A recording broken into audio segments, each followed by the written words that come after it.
ओम शांति।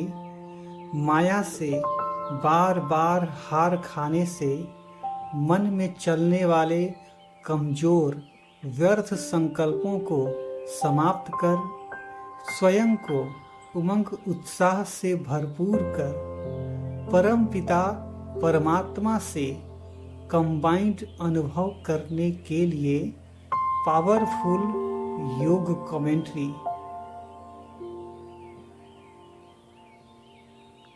कुछ देर के लिए अपने मन बुद्धि से सभी बातों को समेटकर एकांत में बैठें। लंबी गहरी सांसें लें और छोड़ें। स्वयं से प्रश्न करें, मैं कौन हूं? मैं कहां से आया हूं? मेरा धर्म क्या है? मेरा कर्म क्या है? भीतर से जवाब आएगा, मैं एक दिव्य चेतना, ज्योतिर्रूप बिंदु स्वरूप, मैं एक आत्मा हूं। मेरा स्वधर्म शांति है। मैं एक शांत स्वरूप आत्मा हूं।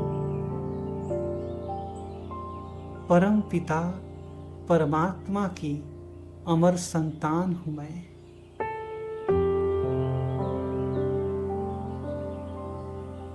लाखों करोड़ों में भगवान ने मुझे चुना है।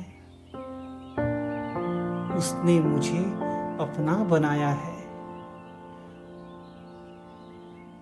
परमात्मा ने मुझे सर आंखों में बिठाया है। उसने मुझे बताया है कि मैं कोई साधारण नहीं हूं। मैं श्रेष्ठ से श्रेष्ठ घराना, सतयुगी घराने देवी कुल की महान आत्मा हूं।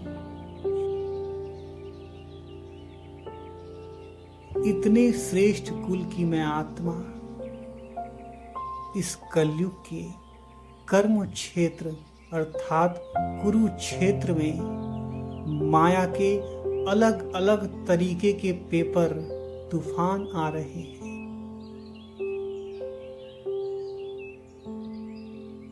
जरूर ये बातें बाबा ने हमें पहले ही बता दिया था कि डरना नहीं। अब चाहे मन में कुछ भी संकल्प चले, कितने भी कमजोर व्यर्थ संकल्प, खराब संकल्प चलते हैं, परंतु मेरा सत्य ना तो कभी बदलेगा और ना ही कभी मिटेगा। मुझे अपना ध्यान केवल सत्य पर बनाए रखना है।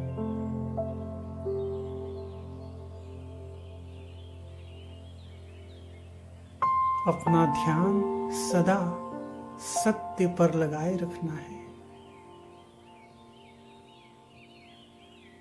मैं आत्मा सत्य हूं।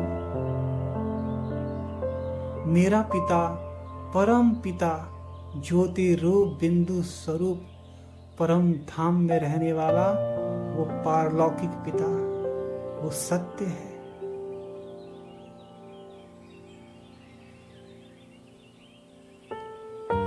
परमात्मा ने हमें इस संगम युग पर वरदान दिया है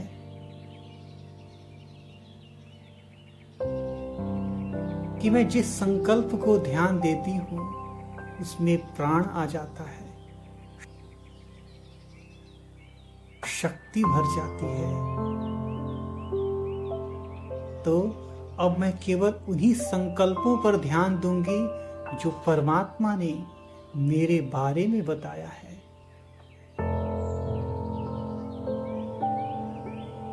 मैं आत्मा एक प्रकाश हूं, एक लाइट हूं, एक ज्योति। मैं आत्मा पराभौतिक सत्ता हूं। मैं अति श्रेष्ठ, भाग्यशाली, ऊर्जावान, मास्टर सर्वशक्तिमान हूं। अपना ध्यान परमात्मा में लगाएं। परमात्मा ने क्या कुछ कहा है मेरे लिए, परमात्मा ने कितना महान बनाया है मुझे, परमात्मा ने मुझे नया जीवन दिया है, परमात्मा ने मेरा दिव्य गुणों से श्रृंगार किया है, परमात्मा ने मुझे दैवी, मुझे सतयुगी, मुझे देवी देवता कहा है। परमात्मा मुझे रोज मुरली द्वारा श्रृंगार करते हैं, मुझे महान बनाते हैं। परमात्मा मुझे बताते हैं कि हमें वाणी से परे रहना है। अव्यक्त स्थिति, विदेही स्थिति को समझना है, उसमें ही स्थित होकर समर्थ बन जाना है। अब दुखी होना या सुखमय जिंदगी बनाना, यह अब मेरे हाथ में है। मुझे स्मृति है कि इस शरीर और अपने मन, बुद्धि, संस्कारों की मालिक मैं आत्मा, स्वराज्य अधिकारी हूं। ओम शांति।